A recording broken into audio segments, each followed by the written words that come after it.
So if you're watching this and you have an addictive behavior such as gambling, and maybe you're wondering, why have I got into this? Why am I an addictive personality? Is this something, broken in me? Because people do feel this. They feel fundamentally that in some way they're a failure, that they're broken in some way. But behind addictive behavior and an addiction, and in particular the one that I'm dealing with, such as gambling, there is very often some kind of emotional upset.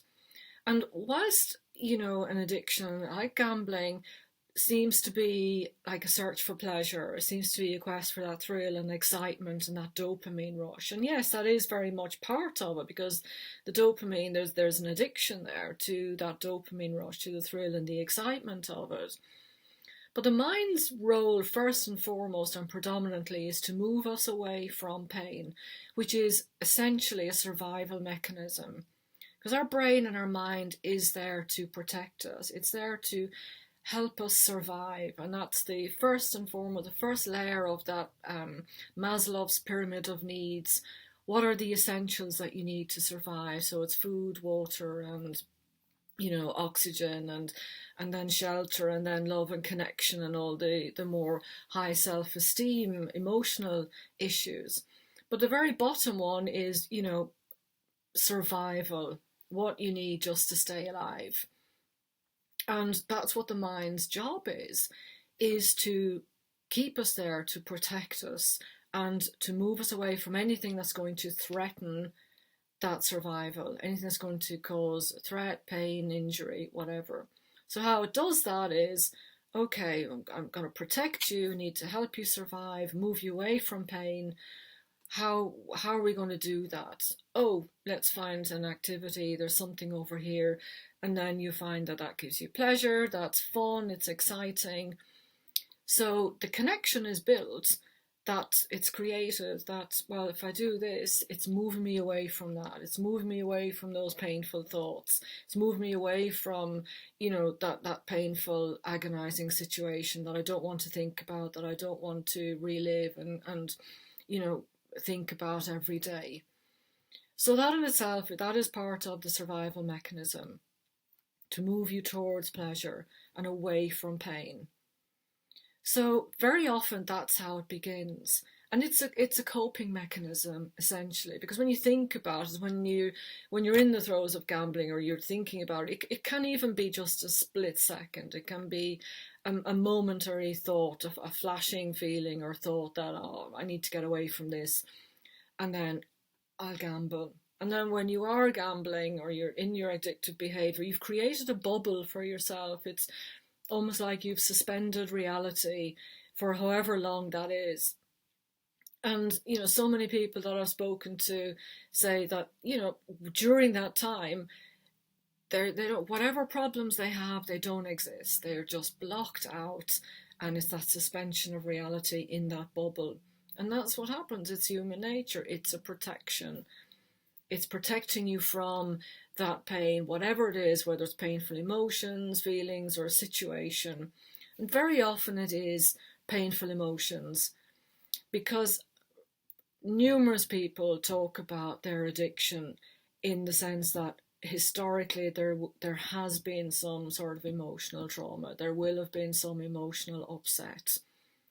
And very often some, for instance, separation in the parents, or divorce setting, or something where the child felt that they didn't belong, that something was their fault, that it was a huge emotional upset that was difficult to deal with. And as a child, it's very difficult to deal with that, no matter how good the parents can try to be with it. The child is going to put their own beliefs and their own feelings, but essentially their own beliefs on a situation, that somehow they caused it, somehow they're not good enough, or they're different, or they're not deserving of, a peaceful family environment. And these beliefs are absorbed, certainly as a child, whatever, up until the age of about 7 or 8. Those beliefs are created and they're absorbed. And then, they can be acted on, right, quite early on, maybe in teens. teenagers, peer groups, and they start experimenting with maybe poker games, gambling in some shape or form, gaming in particular as well is a big one. And then there's that camaraderie of feeling part of a group, but engaging in that behavior. So that's where the connection is, because often behind addiction as well is that a broken connection. It's a search for a connection. So if you've come from in your childhood where there was some lack of connection, there was a broken family situation or some emotional trauma, that creates a disconnect. And the child is in some feeling like not good enough or different or broken. That's a disconnection for the child.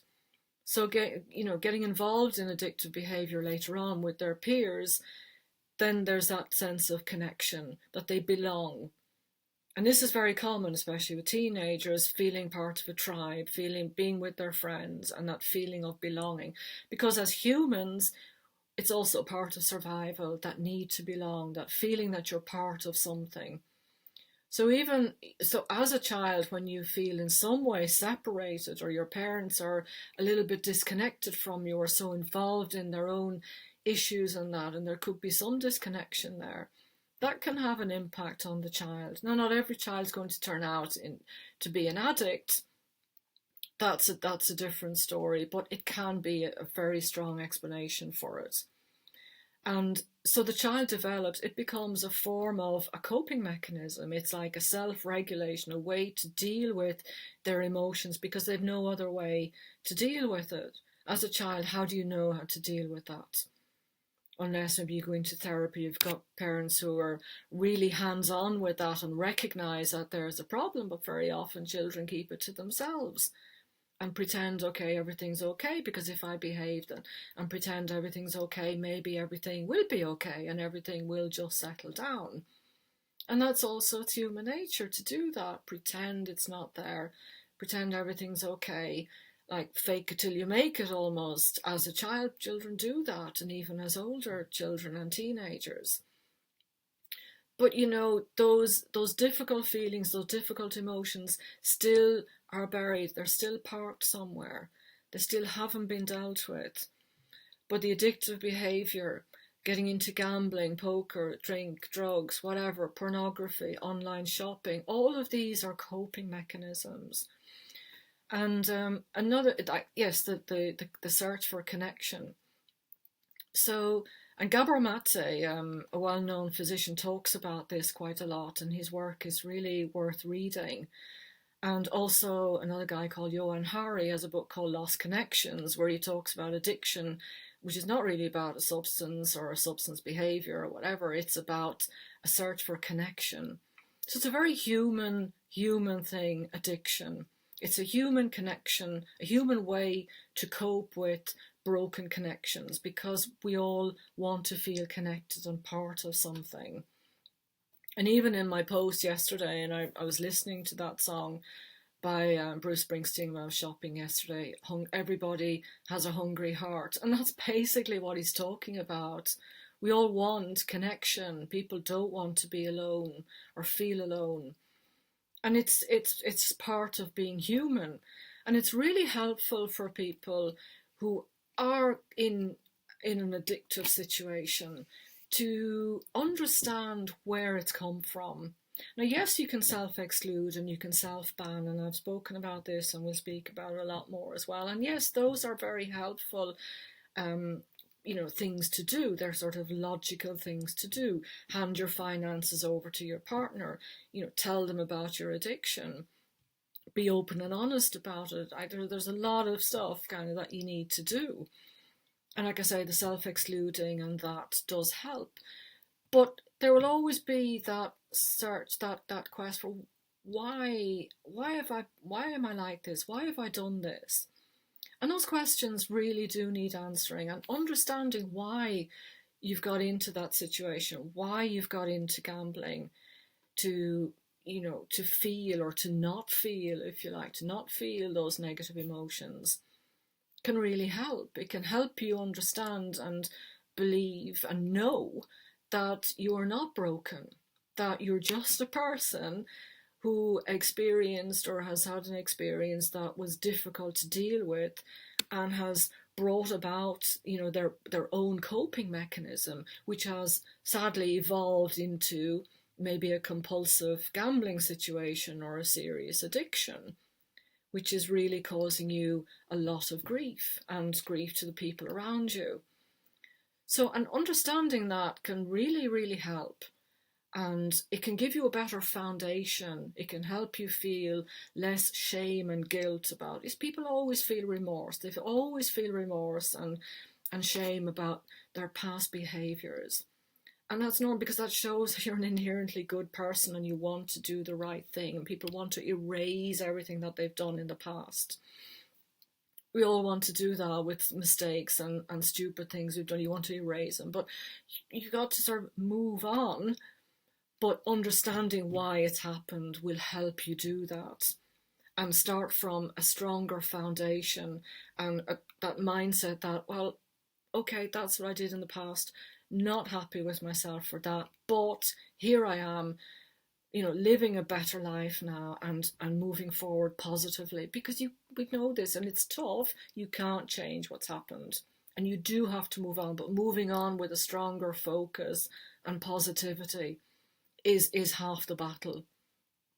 And knowing how to move forward and creating that new life for yourself. And effectively, it's a transformation, because you've got a lot of time that you spent gambling to replace with something else, much more positive, much more creative. And you'll probably look back and think, my God, who was that person? That was not me. So I've mentioned before, it can be very exciting and a fantastic opportunity to move forward.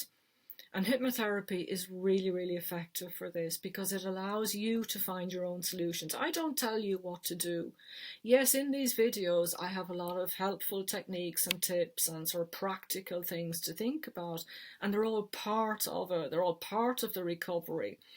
And they are things that you do need to think about. But the actual sort of nuts and bolts of why you got there and, further solutions for yourself are within your own mind. They're within your own psyche.